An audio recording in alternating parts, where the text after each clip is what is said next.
Justice Chandrachud का बयान अयोध्या फैसले के खिलाफ क्यूरेटिव याचिका दायर करने का आधार बन सकता है। ये खबर बहुत ज्यादा महत्वपूर्ण है, इसलिए तफसील से आपको इसके जरिए बताते हैं।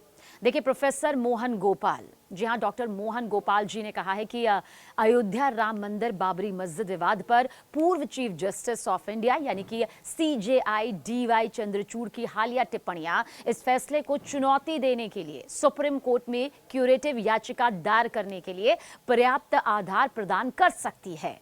प्रोफेसर गोपाल ने कहा कि जस्टिस चंद्रचूड़ ने टिप्पणी की कि बाबरी मस्जिद का निर्माण ही अपवित्रीकरण का एक मौलिक कृत्य था। उनकी ये टिप्पणी सुप्रीम कोर्ट 2019 के फैसले के विपरीत है, जिसमें मस्जिद के निर्माण के लिए मंदिर को नष्ट करने का कोई सबूत नहीं मिला था। तत्कालीन चीफ रंजन गोगोई और justice SA Bobde, justice DY Chandrachud, justice Ashok Bhushan और जस्टिस S अब्दुल नजीर की पीठ के जरिए दिए गए 2019 के फैसले में हिंदू पक्षकारों को विवादित स्थल पर राम मंदिर के निर्माण की इजाजत दी गई थी, जबकि ये माना गया था कि मुस्लिम उस पर अपना विशेष अधिकार स्थापित करने में नाकाम रहे हैं, यानी कि विफल रहे हैं। फैसले में यह भी दर्ज किया गया कि इस बात का कोई सबूत नहीं है कि मस्जिद को ध्वस्त कर मंदिर के ऊपर बनाया गया। माना जाता है कि जस्टिस चंद्रचूड़ ने ही यह फैसला लिखा था। प्रोफेसर गोपाल ने कहा कि फैसले और जस्टिस चंद्रचूड़ की बाद की टिप्पणियों के बीच इस तरह की असंगति फैसले में विश्वास को कम कर सकती है।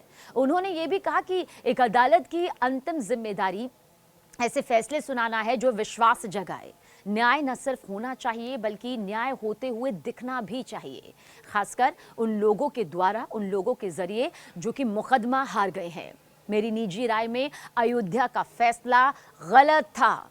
अब सवाल यह है कि क्या हमें जस्टिस चंद्रचूड़ की बातों के आलोक में क्यूरेटिव पिटीशन दायर करने के लिए मिलकर काम करना चाहिए? शायद हमें ऐसा करना चाहिए। देखते हैं आगे क्या होता है।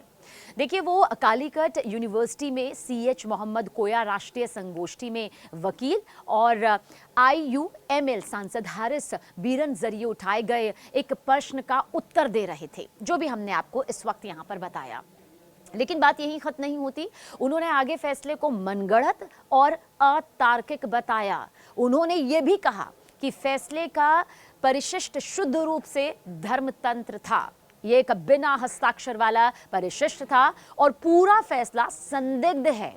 प्रोफेसर गोपाल ने कहा, मैं जजों से कहूंगा कि जब आप पीठ में हो तो कृपया अपनी विचारधारा के बारे में पारदर्शी रहें। इस संदर्भ में उन्होंने याद दिलाया कि प्रोफेसर उपेंद्र बक्सी ने जस्टिस चिन्नप्पा रेड्डी की खुलेआम ये कहने के लिए तारीफ की है कि वो मार्क्सवादी हैं। उन्होंने आगे कहा कि आर्थिक तौर से पिछड़े वर्ग यानी कि EWS मामले में जस्टिस UU ललित और जस्टिस S रविंद्र भट्ट ने सुनवाई के दौरान याचिकाकर्ताओं की दलील पर अपनी आपत्तियां जाहिर करने में बहुत पारदर्शिता बरती थी। हालांकि बाद में उन्हें दलीलों में दम नजर आया और उन्होंने आर्थिक रूप से पिछड़े वर्ग कोटा रद्द कर दिया। प्रोफेसर ने आगे क्या कहा, यह जानना भी बहुत ज्यादा जरूरी है। देखिए, उन्होंने आगे कहा कि हम जजों से बस यही चाहते हैं, हमारे पास सभी तरह की विचारधाराओं वाले जज हों। ये अपरिहार्य है। हम बस ईमानदारी, सत्यनिष्ठा और पारदर्शिता चाहते हैं। प्रोफेसर गोपाल ने कहा कि अगर जस्टिस चंद्रचूड़ की अयोध्या मामले में दृढ़ मान्यता होती तो उन्हें यह कहते हुए इस मामले से खुद को अलग कर लेना चाहिए था कि वो इस मामले पर वस्तुनिष्ठ दृष्टिकोण नहीं रख सकते, क्योंकि उनका मानना था कि बाबरी मस्जिद का निर्माण अपवित्रता है।